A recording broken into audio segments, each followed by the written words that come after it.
Welcome back to Inherited Dawn. We are diving headfirst into One Piece Chapter 4, The Crescent Moon. And we have to start with the single sound that defines this chapter, a gunshot. Kobe, our sweet, brave Kobe who just found his courage, is shot down by the very Marines he wants to join. It is an absolutely brutal moment. I mean, we're 4 chapters in, 4, and Oda is already willing to go this hard. It's a statement. It's the moment a decision gets made for Zoro, and the first real stakes are laid on the table for Luffy's journey. This is no longer just a boy in a barrel with a silly dream. This is a world where people who stand for what's right get shot for it. This is the kind of storytelling that makes you realize you're at the start of something special. If you want to make sure you're there for every single one of these defining moments as we break them down, make sure this podcast finds its way into your feed. You don't want to miss a single step on the road to the Pirate King. Let's begin where we left off. Luffy has just floored Helmeppo. Right in the middle of town, and Helmeppo is absolutely seething, this spoiled brat who's never been challenged in his life. Kobe is trying to drag Luffy away, just completely panicked, while the whole town just stares. They can't believe what they just saw. That punch wasn't just a punch, it was a sound they hadn't heard in years, the sound of someone fighting back. They're a town that's learned not to act. They're conditioned by fear. This is the first of many islands we'll see where the population has been psychologically broken by a tyrant. So seeing someone just walk in and punch the source of that fear, it's like seeing a ghost. It's a supernatural event to them. It doesn't compute. It's like their brains have to buffer for a second. Wait, you can do that? And Helmeppo, being dragged off by his marine goons, is just screaming that Luffy is going to die for this.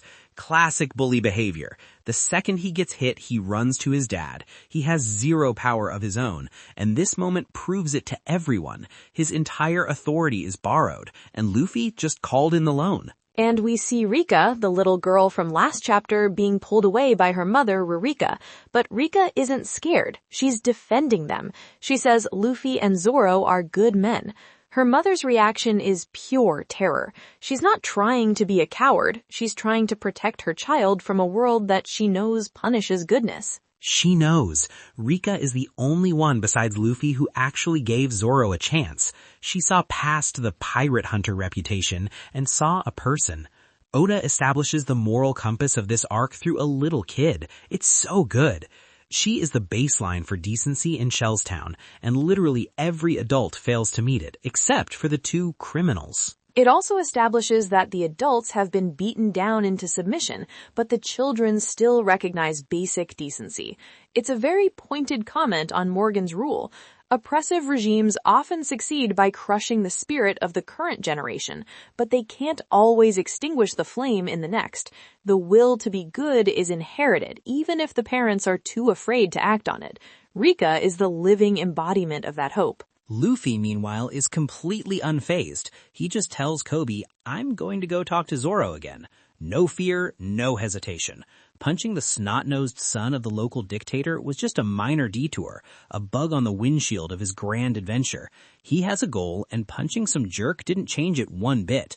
That focus is terrifying in its own way. Which takes us inside the Marine base, to Captain Morgan's office, and our first proper look at the man himself. Axe Hand Morgan himself, and he's not happy. One of his subordinates reports that the offerings from the town are decreasing. This guy is huge. He's got that weird steel jaw, the giant axe for a hand. He looks like a legitimate threat.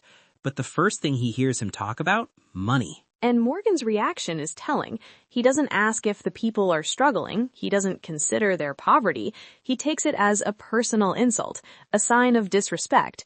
He says, my greatness should inspire fear in them. Not respect for the law, not appreciation for his protection, but fear. Because for him, it's not about taxes or provisions. It's about worship. That's what he demands. He's built a cult of personality around himself, and any crack in that facade is a threat to his entire world. This guy is dangerously insecure. That metal jaw feels less like a battle scar and more like he's trying to physically hold his own fragile ego in place. His entire sense of self is built on the fear he inspires. When that fear wavers, he starts to crumble. The axe isn't just a weapon, it's a tool to carve out that fear from others. The jaw is a permanent snarl, a mask to hide the weak man underneath. He's the first in a long line of One Piece villains whose physical grotesqueness is a reflection of their moral decay. And just then, as he's stewing in his own insecurity, the door bursts open. And it's Helmeppo crying to his daddy, "Daddy, wah!" It is so pathetic. He doesn't even explain what happened. He just storms in and says he wants someone killed. The entitlement is off the charts. He acts like ordering an execution is the same as asking for a bigger slice of cake. It shows that this isn't an anomaly. This is how their system of justice works. If Helmeppo is inconvenienced, someone dies. It's not about law, it's about the whims of the powerful. This is the very definition of tyranny, just on a very small, pathetic scale. I feel like it's a microcosm of the world government's own corruption that we will see much later. Meanwhile, Luffy is just walking right back up to the execution yard where Zoro is still tied to the post. This is one of my favorite early Luffy moments. The confidence is unreal. He doesn't ask Zoro to join his crew. He doesn't try to convince him. He makes a deal without Zoro's consent. He presents it as a foregone conclusion. Exactly. He just says, "Hey, if I get your swords back, you have to join my crew." He's already decided Zoro is his first mate. The choice is already made in his head. The rest is just logistics. It's the ultimate expression of his freedom. He's so free, he can even make decisions for other people.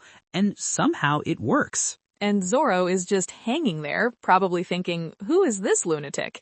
He's spent days starving, being mocked, waiting to die. He's a man of immense pride and will, brought to his lowest point, and this smiling idiot just shows up and dictates his future to him. But you can tell it's getting through to him. This kid has a will that's just as strong as his own, just pointed in a completely different, almost nonsensical direction. It's that certainty that makes Luffy a captain. He sees good people and he just collects them. It's not about finding the strongest or the most useful people. He finds people he likes, people with good hearts, and decides they belong with him. He knows who he wants by his side. He's building a family, not just a crew, and he's starting with the scariest looking guy in town. Which takes us inside the base, on the roof of the base, and it gets so much darker. The tonal shift is jarring. Yeah, it does. They are literally raising a massive golden statue of Morgan onto the roof, a monument to his own ego. It's so absurdly self-important. Helmeppo is up there, still demanding that his father kill Luffy, and Morgan, in a flash of fury, smacks his own son across the face for daring to give him, the great Captain Morgan, an order. His rage isn't about Luffy, it's about his authority being questioned by his own blood. That's the whole dynamic right there. Morgan is the only one who gives orders. Anyone else, even his own son, is just a tool for his ego.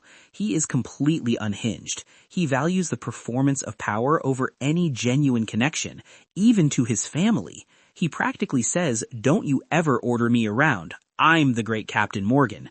He has to say it out loud to remind himself. And then he says he heard a little girl snuck into the base earlier. He's talking about Rika. I think his intelligence network is just based on whatever gossip his terrified men bring him. But he twists this small act of kindness into a grave crime. I hate this part. He orders one of his men, a lieutenant junior grade named Rokaku, to go find and kill her. Kill a child for giving Zoro rice balls. It's so disproportionate it loops all the way around from evil to just pathetic. His ego is so fragile that a little girl with a snack is a threat that must be eliminated. For disrespecting him, that's the only crime in Morgan's world. And the lieutenant, to his credit, refuses. He can't do it. He says something like, "But sir, she's only a child." This is a critical moment. It shows us that the uniform doesn't erase humanity. There are good people trapped in this corrupt system. People like the man Kobe wants to be. And what does he get for his moment of decency?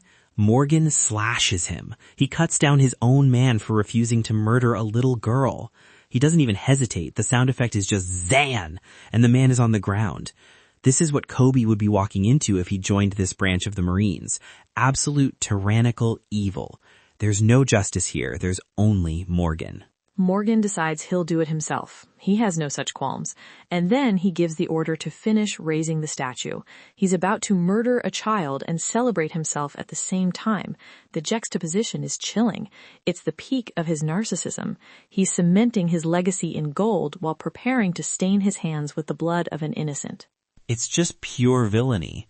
Down on the ground, Luffy's trying to figure out how to get Zoro's swords. He hears the commotion up on the roof. He's not a genius strategist. He just knows, bad guy is on roof, I must go to roof. Simple Luffy logic. Where another Marine, a seaman recruit named Ukari, is fumbling with the ropes and accidentally knocks the giant Morgan statue. It swings and hits part of the roof. A simple, clumsy error. Just a clumsy mistake. But to Morgan, there are no mistakes, only disrespect. He's about to execute this poor guy on the spot. He literally raises his axe to kill a second one of his own men in the span of about 2 minutes. But he doesn't get the chance. Because Luffy decides the fastest way to the roof is Gomu Gomu no rocket. He grabs a post, stretches his arms way back, and just launches himself into the sky like a human cannonball. He completely overshoots it, flying way too fast, and instinctively grabs onto the ropes holding the statue to slow himself down. It's the perfect encapsulation of Luffy's fighting style. No plan, pure instinct, and collateral damage that somehow ends up being the best possible outcome. And the combined force of his launch and the weight of the statue is too much. The ropes snap, and this giant, gaudy monument to Morgan's ego comes crashing down, shattering into a million pieces right in the center of the base he commands. Super! This is it. This is the moment. He didn't mean to do it. He was just trying to get to the roof. But in one chaotic, rubbery moment of pure Luffy, he accidentally destroys the one thing that symbolizes Morgan's entire reign. It is the most perfect, poetic act of rebellion. And it was a complete accident. That's the beauty of it. Is a perfect metaphor for what Luffy does for the entire series. Tyrants build these rigid, fragile systems of power, these monuments to themselves. They are brittle, and Luffy, the embodiment of freedom and chaos, just bounces right through them and they shatter. He doesn't have to meticulously plan their downfall. His very existence is anathema to their control. The look on Morgan's face must have been priceless. His jaw, literally and figuratively, hits the floor. Everyone is in shock. This kid just flew through the air and broke their captain's prized possession. The Marines on the ground are just pointing up, mouths agape. It's like a god just fell out of the sky and passed judgment. Morgan just starts screaming for Luffy's death. This is beyond a personal insult now. This is sacrilege.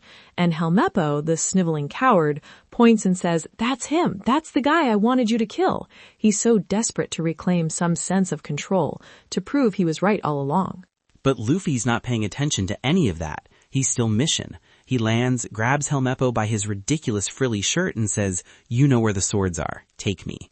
He's using the sun as a key to get into the base. It's brilliant, simple-minded problem solving. Why pick a lock when you can use the lock owner's son as a reluctant guide? And as Luffy drags Helmeppo inside, one of the other Marines spots something down in the yard. It's Kobe, and he's untying Zoro. The camera panel focuses right on his small, determined hands working at the thick ropes. Kobe! He saw his moment and he took it. While everyone was distracted by the flying rubber boy and the exploding statue, Kobe ran in to free the one person who could actually fight back. That took so much guts. This is the bravest we have ever seen him. He's not crying, he's not shaking, he's focused. He's doing what a real Marine would do, helping the innocent and enabling the fight against a tyrant. Morgan is starting to spiral now. He sees his statue destroyed. He sees his prisoner being freed. His mind can't process it as a series of coincidences. He thinks it's a coordinated attack. He thinks the whole town is rising up against him. The paranoia of the despot. The paranoia is kicking in hard. His fragile little world is breaking and he can't handle it. Down below, Kobe is working on the ropes and he's talking to Zoro. This is where the chapter slows down and just hits you with pure, raw emotion. And this conversation is the heart of the entire arc. Kobe tells Zoro his dream. He wants to be a Marine, but a just Marine, someone who catches bad guys. He's looking at the Marine headquarters, at the symbol of everything he wants to be, while defying the corrupt man who runs it. He's defining his dream in direct opposition to Morgan. He's not just saying, "I want to be a Marine." He's saying, "I want to be what a Marine is supposed to be." He's holding on to the ideal, the very thing Morgan has corrupted. And then he tells Zoro about Luffy's dream. He's taking a huge risk, sharing this secret with a notorious pirate hunter. He says Luffy's goal is to become the king of the pirates, and Oda draws Zoro's face in a tight close-up, just his eye and the side of his face. He's listening intently. You can just feel the shift in the air. Zoro's heard a lot of big talk in his life. He's a bounty hunter. He's met countless pirates who talk a big game. But this is different. The king of the pirates? It's such an absurd, impossible goal that it's almost respectable.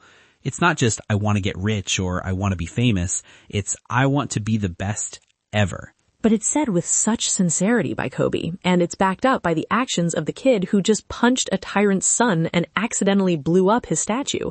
Zoro is finally seeing the full picture of who Monkey D. Luffy is. He's connecting the insane actions with an equally insane ambition. For a man like Zoro, whose own dream is to be the world's greatest swordsman, that kind of impossible ambition is the only thing that makes sense. He's realizing this isn't just some idiot. This is an idiot with a will of iron and a dream big enough to swallow the whole world. It's the kind of ambition that a man like Zoro can actually respect. He wouldn't follow a captain with a lesser dream. It has to be the top. And right in that moment of revelation, that beautiful, quiet moment of two dreams starting to align, A gunshot. Koby just collapses. He's been shot from the roof. The panel is brutal. It's just Koby mid-sentence with a sound effect skun and a spray of blood. He just falls forward, limp. We don't see who fires. It could be Morgan, it could be another Marine on his order, but it doesn't matter. The chain of command is clear. The order came from the top. The Marine institution in this town just shot a boy who represented its highest ideals. And Zoro just looks up. His face is in shadow. He doesn't yell, he doesn't flinch. He just gives this incredibly threatening, cold glare up at the roof of the Marine base. The crescent moon is framed behind his head. It's such a powerful image. The anger is just radiating off the page. And that's the look. That's the moment Zoro decides. He might have considered Luffy's deal before, dismissed it as lunacy. But this, seeing this brave kid who showed him kindness, who believes in true justice, shot down by a corrupt Marine, this act crystallizes everything. That sealed it. The Marines in this town are the real villains, and Luffy is the one fighting them. The choice is obvious now. What a way to end a chapter. Just pure intensity. From the triumphant, chaotic crash of the statue to this cold, quiet, bloody moment. It sets up the first real fight of the series. It's not just a scuffle anymore. Blood has been shed. A line has been crossed, and Zoro is about to cross it with them. Oda's author comment this week was about a friend of his, Mizumoto-san, getting a manga published in Akamaru Jump. He says he hopes it's a step towards them being serialized together. It's just so cool to read these early comments, seeing him in that rookie mindset, cheering on his friends, while in the chapter itself, he's laying the foundation for a global phenomenon. It's a good reminder of the camaraderie behind creating these stories we love. Everyone starts somewhere, dreaming of making it alongside their peers. A very different kind of crew from the one we're seeing form on the page. For sure. But man, I can't get over that ending. Koby just pouring his heart out. Zoro having this realization and then bang, cut to black. Brutal. Oda just yanks the rug out from under you. It's incredibly effective. The stakes are no longer abstract. They're real, and they're bleeding out in the dirt. The question is no longer, will Zoro join? It's, what will Zoro do now that he's made his choice? All right, we have to talk about what comes next. But first, if this breakdown gave you a new perspective on this classic chapter, let us know what you think in the comments. We read every single one. Let's move on to predictions for Chapter 5. Franky, you first. Okay, prediction 1, Zoro is going to turn to Luffy, who is probably on his way back with the swords, and he's not going to mention the deal. He's just going to say, give me my swords. We're taking them down. It's personal now. The deal is secondary to the immediate need for justice. I like that.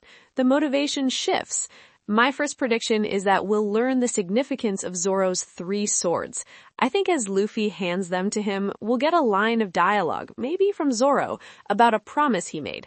This is the moment to establish why he fights with 3, and why these specific katanas are so important. Ooh, that's a good one. For my second prediction, Helmeppo is going to be used as a human shield. Luffy is dragging him through the base, and when Morgan and the Marines confront them, Luffy is just going to hold Helmeppo up, and Morgan won't hesitate. He'll order his men to shoot right through his son to get to Luffy. That would be the ultimate confirmation of his monstrousness. Okay, my second prediction, Koby isn't dead, but he's badly injured, and it will be Rika and her mother who find him and try to help him while the fighting happens.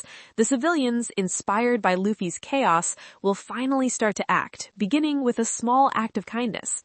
I could totally see that. Final prediction from me, Zoro, swords in hand, is going to use a named attack for the very first time.